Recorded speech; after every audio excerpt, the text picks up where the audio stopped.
At least 5 injured in explosion outside of California fertility clinic. There's an IVF clinic in Palm Springs and a car bomb exploded near it. The center writing in a statement, "We are immensely grateful to share that no members of the ARC team were harmed and our lab, including all eggs, embryos, and reproductive materials, remains fully secure and undamaged." The initial suspicion is that it's like a right-wing guy, right? It's like a MAGA guy or like a super far-right Christian guy who thinks IVF is like, you know, should be illegal, an affront to God, whatever. It seems, however, that the motive was, and this is shocking, but I guess not so shocking given the world we live in, the motive might have been very Reddit motivated. Law enforcement officials in California believe the motive for the bombing of the fertility clinic in Palm Springs appears to be anti-natalism, the belief that there should be no more procreation, according to multiple officials briefed on the investigation. The FBI is handling the matter as an act of domestic terrorism which fits the alleged motive. Social media post by the person police believe is responsible is being investigated. For those of you who don't know what anti-natalism is, I mean, it is a philosophical belief that no one actually consents to being born, and that given the fact that you have the capacity to experience a tremendous amount of harm when you are born into this planet, that it is an inherently unjustifiable and inherently selfish act by your parents to give birth to you, and that no one should give birth. It is like the most Reddit-ass opinion you can arrive at, I think. He literally brings up r/anti-sex in his manifesto and multiple other subreddits. Yeah. We are officially in the most like Reddit ass. I mean, dude, this is the most Reddit bombing of all time. It's so insane. It's so insane. It is the most American thing that could have ever happened, where people with every different type of attitude, every different political background, losing their minds, becoming more and more angry, becoming more and more violent, with the tools to be able to act out this violence and no interest in their future, and just, you know, using whatever tools is readily at their disposal, like Reddit, to radicalize themselves into a position that urges them to act this way. America is the nation of stupids and crazies. That much is clear. It is the nation of stupids and the nation of crazies. Everyone is nihilistic. Everyone is losing their minds, and everyone's getting fried by their algorithms and reaching further and further towards just engaging in insane acts of violence. Isn't the philosophy morally just, though? Not saying the actions are justifiable. This is why I mean, like, I think people with autism should not encounter philosophy too much. I think like it creates a dangerous combination. I'm autistic. I ain't this stupid. I mean, I'm just saying. What do I always say in this chat? There's always a guy that goes, hold up. Is he cooking? No matter what, no matter how dumb an idea is, in the chat, you will always have someone go, wait a minute, was he cooking though? Wait a minute, let me dive a little bit deeper into this, you know? Let me dive a little bit deeper into the morality of this. It's anti-human. It's just like, I don't know. I feel like anti-natalism is somewhat of a meme philosophy, I think. Before people get super mad at me, everything that I've read about it is so ridiculous at the end of the day, because like, you know, yeah, that's what makes us human. We experience negative consequences. We experience tremendous pain. Yes, it's not guaranteed that life is going to be great, but overcoming said trials and tribulations is what makes life worth living. And clearly people still choose to live, right? No matter how things are. Otherwise, everyone would be just killing themselves nonstop, left and right. I feel like it's on the opposite end of the spectrum of what a lot of our brilliant billionaires are on. All of these Elon Musk style billionaires are worried about the birth rates declining in developed nations, and they lose their minds over it. They're like endlessly talking about how we need to just keep breathing. They're pronatalist, and that's also weird. And then on the other side of the spectrum, you got the Redditors who are like, it's an unjustifiable hierarchy. You brought about someone who had no capacity to consent to being born, and therefore it should not happen. Fantastic. Anyway, suspect believed to be the perpetrator of the fertility clinic bombing in Palm Springs, California, Saturday has been identified as 25-year-old Guy Edward Bartkus, a resident of 29 Palms, home to a large U.S. Marine Corps base about an hour's drive from Palm Springs, the FBI confirmed at a Sunday news conference. The suspect stated in writings or recordings that he was against bringing people into the world against their will, according to law enforcement sources familiar with the investigation. This is r/anti-sex anti-natalism, a little bit of a meme philosophy that the suspect allegedly believes. The bomb used has been identified as a large vehicle-borne improvised explosive device, and its blast could be felt more than a mile away from the blast zone. We believe he was the subject found by the vehicle, Akil Davis, assistant director in charge of the FBI Los Angeles field office, said of Bartkus on Sunday's news conference, noting that the agency was working to confirm his death. The vehicle was a 2010 silver Ford Fusion sedan, Davis added. Davis also said Bartkus was not on the FBI's radar. That's what he said. So, contrary to what they normally say, where they always are like, well, this person was on our radar. They didn't say the line. Say the line, Bart. They didn't say the line. The attack, he said, marked the largest bombing ever investigated in Southern California. The subject had nihilistic ideations, and this was a targeted attack, Davis said. We believe he was attempting to live stream it, and yes, that is also part of our investigation. The cause of the blast appears to be a large vehicle-borne IED of the sort we have seen before in numerous conflict zones, according to CBS law enforcement analyst Richard Esposito. Based on the damage to the surrounding buildings, the blast radius was significant, sending shudders across Palm Springs more than a mile to a mile and a half away, according to witnesses. It does require some planning and some skill to build a bomb of this kind, although we have seen similar devices with even more significant damage before, including the horror of the Oklahoma City bombing in 1995. That's where it is. That's where we're at. Fantastic. The American Reproductive Center says it will be fully operational come tomorrow morning. And guys, get this. Authorities say that a witness noticed there was a tripod and a camera at the scene of the explosion as if it were being live streamed. The investigation continues. Also, the mod of the, subreddit released a press statement saying, it has come to my attention that the individual responsible for today's bombing in Palm Springs name-dropped our communities in their suicide note. Though they struggle with personal grief and mental health issues, their act of terrorism was unjustifiable, incoherent, immoral, and disgusting. The philosophy we represent is explicitly one of nonviolence. We believe it is up to each individual to make their own reproductive decisions. We hope that the Palm Springs American Reproductive Center can rebuild and resume operations. Noom Macaroon, president of the Apenis Society, head moderator of r/anti-natalism, r/circlesnip, associate moderator of r/vistopia. Putting your subreddit communities that you moderate is so crazy on a press briefing. What the is happening on the planet, dude? It's over. We are living in the craziest dystopia. Anyway, here's more information on the dead suspect from the police report that came afterwards. Live press conference in Palm Springs by several authorities, including the FBI and the Palm Springs Police Department, about that fertility clinic bombing. The biggest news that we got out of this, Irene, is that the suspect that they believe is the person of interest, Guy Edward Bartkus, a 25-year-old from 29 Palms, they believe at this current time. Is this the fall of civilization?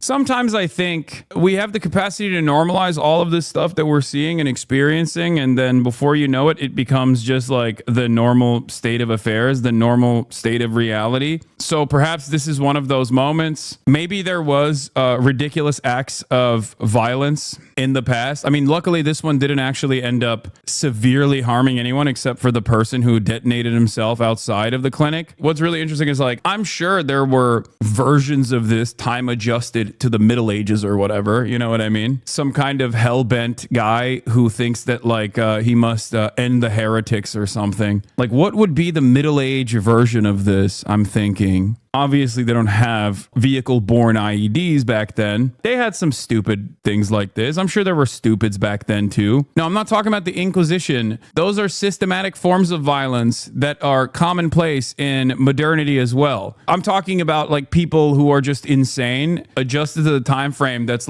against the systems, but also in a way that doesn't really make sense, okay? Someone thinking that they're reacting to the normal state of existence and, taking matters into their own hands in this way, but in a way that makes no sense whatsoever. When you guys bring up Guy Fawkes or something, here's an example that's not comparable to this. John Brown, okay? John Brown was also a bit of a crazy guy, but morally, he was on the right side fighting against systems that were completely unjustifiable. Chattel slavery, the enslavement of black people, right? So that's not a good comparison. I'm talking during the time of the Salem witch trials, if someone was actually the real problem isn't the Salem witch trials in and of itself, but the fact that women exist. So we should all, a guy that takes into his own hands this matter and decides to just cut out the middleman and kill women directly. That would be an equivalent to what this guy is doing. And the 4 people that were injured, the other people that were injured in this who were possibly nearby, they were hospitalized, but then we've learned they are out of the hospital. They've been released. So that is good news that the embryos have all been saved and that the other people, maybe the bystanders in this. But they were saying the evidence goes hundreds of feet in each direction around the explosion with the vehicle. And the vehicle was a 2020 silver Ford Fusion sedan. And he said it went hundreds of feet into the air. Like, social maladies have always existed. This is not new. I mean, think about all the pogroms, like anti-Jewish pogroms and different types, like the witch trials, right? Like, this is not new necessarily. But I think given technological advancements, the impact of said crazies that decide to take matters into their own hands is far more consequential. And also, I don't think we're doing a good job dealing with any of this stuff because everyone is just hyper online and get radicalized in their own unique hug boxes, their own unique echo chambers, where people are constantly telling them, yes, you are right. You are so right. And when you don't have that normal mechanism, the social function of third spaces is that you're supposed to go and be around other human beings, either because, you know, you have a job and in order to commute to your job, you see other people during transit and you get to test your ideas around other normal human beings. And then that social function is supposed to basically curb your more ridiculous opinions and I guess like create a sense of normalcy, like recenter you. We don't have any of that anymore. And I feel like this plays a big role in the way that people become dumber and also become crazier. A Unabomber in basically every online community, you know? We're so cooked when you're calling a bus a third space. No, I'm saying not only do we not have third spaces, we also don't have like public transit and things that you would normally, places where you would normally encounter other human beings. This social function is incredibly important. Humans are social beings, social animals. That is supposed to be a balancing act, right? Okay, look, I agree with you, but it is no measure of health to be well adjusted to a profoundly sick society. Some people are sensitive and are appropriately terrified by what's going on in the world. Dystopia, right? This is precisely what I mean. Like, no disrespect. This is perhaps one of the worst communities to say this in because a lot of you are extremely online, myself included. But like, no, it's not about refusing to recognize the atrocities that are unfolding all around us, but like you unironically should not be going into a space with other individuals that have that exact same perspective because that shuts you off from like talking to normal people and rebalancing your worldview. Aren't you afraid of crime? I guess that is like the crime panic born out of constantly watching local news is a different version of this, is perhaps like the more reactionary version of people who are terrified of climate change and all of the other systemic forms of violence that people are subjected to, both in the global south and even here in the United States of America. And this is like the right-wing reactionary version of that, the crime panic. These are things that happen, okay? These are things that happen. It's a normal part of the process. And when I tell you like you're supposed to be normal, this is part of what I'm talking about, which is that like we should seek to eliminate these sorts of issues. We should work to eliminate these sorts of issues. And it requires a tremendous undertaking. Having said that, it shouldn't cripple you senseless. It shouldn't stop you from experiencing your normal day-to-day existence. The way my brain works is kind of like this. I'll give you an example. Your ears have the capacity to hear a lot more noise than you actually listen to, okay? We shut off certain noises because if we were to constantly hear all of the noises that we have the capability of hearing, we would go crazy. You go crazy. And that's the way I see it. That's the way I see all of these other social maladies or systemic forms of violence and you know, crime happening, where it's like you can recognize it, you can understand that it's a normal part of existence, but you shouldn't constantly tune into that frequency because if you did, you would go insane. If you were to recognize all of the violence that's unfolding all around you, if you live in a city, for example, you would lose your mind. That's why I'm very much against apps like Nextdoor and Citizen and Ring and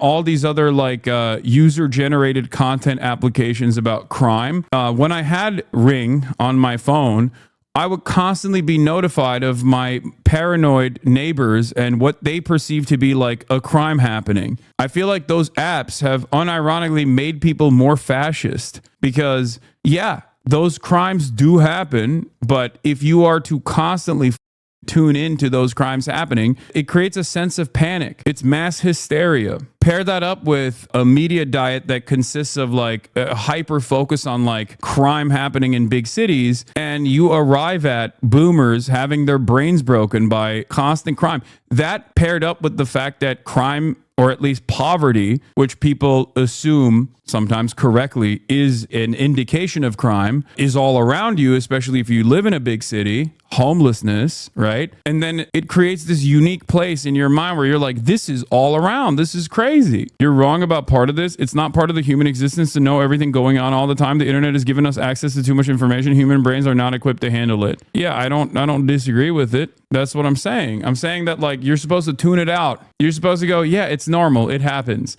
The lies I see about trans people online is wild. Counterpoint. Real world people treat me amazingly. Online is a mess for trans people. The further right you go, the more recluse the populace seems to be, hence the incel issue, I guess. I mean, that's part of it. And I think that incel issue is like bipartisan. It's just something that impacts a lot of people, regardless of their political perspectives.